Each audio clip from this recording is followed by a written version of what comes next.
y a eu d'autres ah, il y a eu d'autres ouf, il y a eu d'autres oh. Et le roi Oberon, lui, était ravi. Mais le moment du repas est arrivé. Oui, il fallait bien manger. Alors, les mets les plus succulents ont été présentés, en forme de boule, évidemment. Le roi Oberon, lui, s'est mis tout au bout de la table. Il a commencé à manger.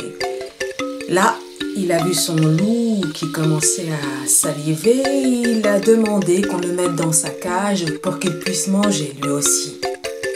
Mais ce que le roi Oberon n'avait pas vu, c'est que tous ses convives attendaient ce moment.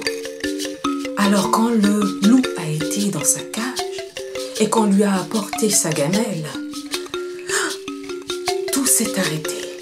Tous les regards étaient sur le loup car tous voulaient le voir manger. Le loup s'est approché de sa gamelle et il a voulu manger, mais le dentier l'empêchait de se nourrir correctement.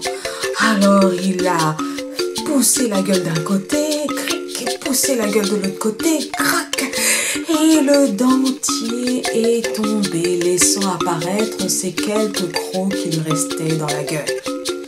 Et là, il a commencé à manger. Mais à chaque bouchée, ça faisait gloup, gloup, gloup, gloup.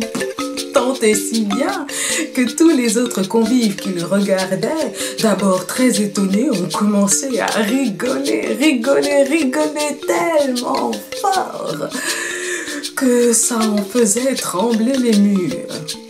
Le roi Icare, qui était loin d'avoir sa langue au placard, lui a commencé à dire mais ce n'est pas un loup, c'est un gloup. Et les autres convives ont ri de plus belle, se moquant du gloup et se moquant en même temps du roi Oberon. Le roi Oberon s'est senti vexé.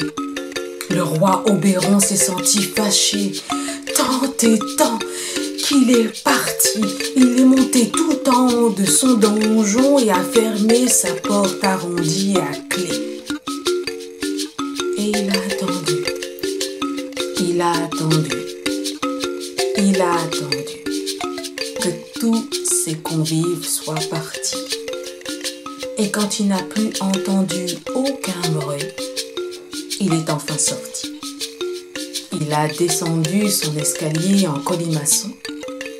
Il est allé jusque dans la salle du palais où son loup était enfermé dans la cage. Il l'a bien regardé. Et là, quelque chose d'étrange s'est passé. Sans doute, le roi Oberon a compris ce que cela voulait dire que d'ôter la liberté à quelqu'un pour se mettre en avant. Sans doute, le roi Oberon a compris ce que c'était que de manquer de respect à un autre être vivant. Alors il a ouvert la cage et le vieux loup en est sorti.